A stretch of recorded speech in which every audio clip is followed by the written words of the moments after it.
آج کا لطیفہ۔ بیگم پہلی مرتبہ موٹر وے پر اکیلے ڈرائیو کرنے نکلی تو اچانک خاوند کا فون آ گیا۔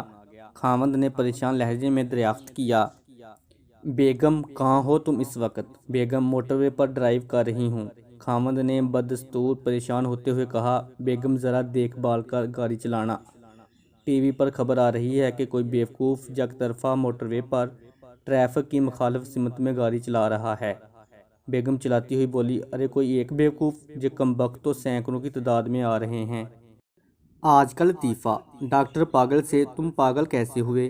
پاگل، میں نے ایک بیوہ سے شادی کی، اس کی جوان بیٹی سے میرے باپ نے شادی کی، میرا باپ میرا داماد بن گیا، میری وہی بیٹی میری ماں بن گئی، ان کے گھر بیٹی پیدا ہوئی تو وہ میری بہن بن گئی، مگر میں اس کی نانی کا شوہر تھا اس لیے وہ میری نواسی ہوئی، اور اس طرح میرا بیٹا اپنی دادی کا بھائی بن گیا اور میں اپنے بیٹے کا بھانجا۔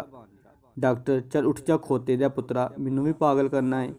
شوہر، بھائی بیگم، اپنی 40 سالہ شادی شدہ زندگی میں آج پہلی بار تم نے اتنی بہترین چائے بنائی ہے کہ بیان نہیں کر سکتا۔ بیوی، آئے ہائے، میری تو عقل ہی ماری گئی، میں نے غلطی سے اپنی پیالی آپ کو دے دی۔